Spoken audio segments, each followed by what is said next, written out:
नमस्कार दोस्तों, मेरा नाम है राहुल यादव और आप सभी का स्वागत है इन्वेस्ट राइट की एक नई वीडियो में।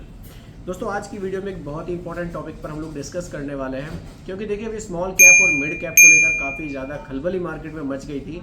तो काफ़ी लोगों के कमेंट्स आ रहे हैं कि सर लार्ज कैप के ऊपर एक वीडियो बनाइए, लार्ज कैप में कौन से फंड्स हैं जिनकी परफॉर्मेंस काफ़ी बढ़िया रही है।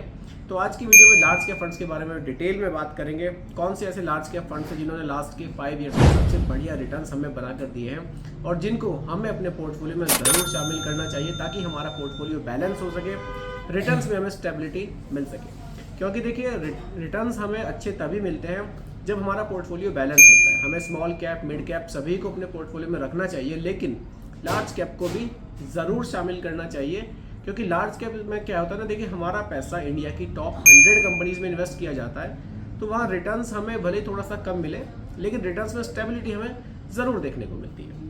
तो चलिए बात करते हैं जो लास्ट के 5 ईयर्स में top performing large cap fund रहे हैं। सबसे पहले नंबर पर मैं बात करूंगा Nippon India large cap fund के बारे में। अगर इस फंड के बारे में डिटेल में बात करूं, देखिए काफ़ी बढ़िया ये फंड है, रिटर्न्स इसके बहुत बढ़िया रहे। अगर मैं AUM की बात करूं, 22,767 करोड़ रुपए का AUM ये फंड मैनेज करके चल रहा है।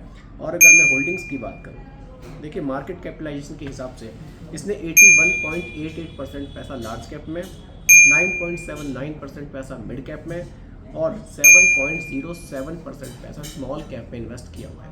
देखिए लार्ज कैप फंड्स होते हैं कि ये हमारे पैसे का मिनिमम 80% पैसा लार्ज कैप स्टॉक्स में ही इन्वेस्ट करते हैं। तो यहाँ पर 81% पैसा हमारा लार्ज कैप स्टॉक्स में इन्वेस्ट किया हुआ है। रिटर्न्स की अगर मैं बात करूँ, लास्ट के 5 ईयर्स में 17.79% की हमें लास्ट के 5 ईयर्स के CAGR रिटर्न्स देखने को मिलते हैं। अगले फंड पर चलते हैं। अगला फंड आ जाता है ICICI प्रूडेंशियल ब्लू चिप। देखिए अगर मैं इस फंड के फंड साइज की बात करूं, 51,554 करोड़ रुपए का फंड साइज हमें देखने को मिलता है। एक्सपेंस रेशियो की बात करूं, 0.92% का एक्सपेंस रेशियो हमें देखने को मिलता है। और अगर मैं होल्डिंग्स की बात करूं तो यहाँ पर 80.47% पैसा लार्ज कैप में, 10.32% पैसा मिड कैप में और केवल 0.4% पैसा स्मॉल कैप में रखा गया है। यानी कि स्मॉल कैप का एक्सपोजर यहाँ बहुत ही कम देखने को मिलता है, यानी कि ये फंड बहुत ही कम रिस्क लेकर चल रहा है। देखिए जितना ज़्यादा स्मॉल कैप में एक्सपोजर होगा उतना ही ज़्यादा रिस्क की तरफ ये फंड जाते हैं। चलिए रिटर्न्स की अगर मैं बात करूँ, लास्ट के 5 ईयर्स में 18.22% के रिटर्न्स हमें देखने को मिले हैं। अगले फंड की तरफ चलते हैं। अगला फंड आता है SDFC की तरफ से। SDFC टॉप 100 फंड साइज की बात करूं, 31,653 करोड़ रुपए का फंड साइज ये फंड मैनेज कर रहा है। एक्सपेंस रेशियो की बात करूं, 1.07% का एक्सपेंस रेशियो में देखने को मिलता है यहाँ डायरेक्ट प्लान्स में।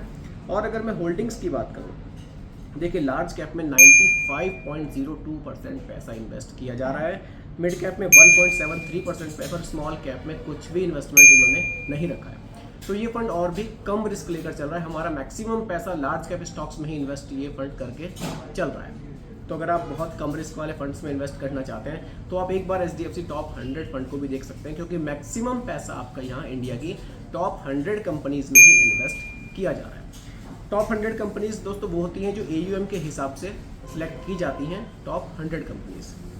तो ये फंड भी काफ़ी बढ़िया है, SDFC टॉप 100 फंड। अगर मैं रिटर्न्स की बात करूँ, लास्ट के 5 ईयर्स में 15.94% के हमें लास्ट 5 ईयर्स के CAGR रिटर्न्स देखने को मिलते हैं।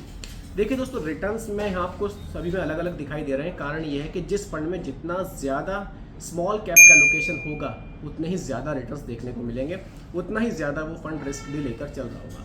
अब देखिए जिस तरह से SDFC का टॉप 100 फंड है, रिटर्न्स आपको यहाँ कम दिख रहे हैं, लेकिन यहाँ स्मॉल कैप में इन्वेस्टमेंट बिल्कुल भी नहीं किया है। मैक्सिमम पैसा आपका लार्ज कैप स्टॉक्स में ही इन्वेस्ट किया गया है।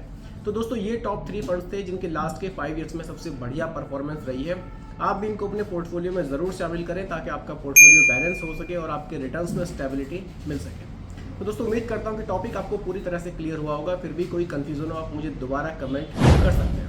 बाकी दोस्तों रिकमेंडेशन ये नहीं है, एजुकेशनल पर्पस वीडियो आप लोगों के लिए बनाई गई है। वीडियो कैसी लगी कमेंट में ज़रूर बताइएगा, पसंद आई हो तो लाइक शेयर भी कीजिएगा और मेरे चैनल पर अगर आप नए हैं इसको भी सब्सक्राइब आप ज़रूर कीजिएगा।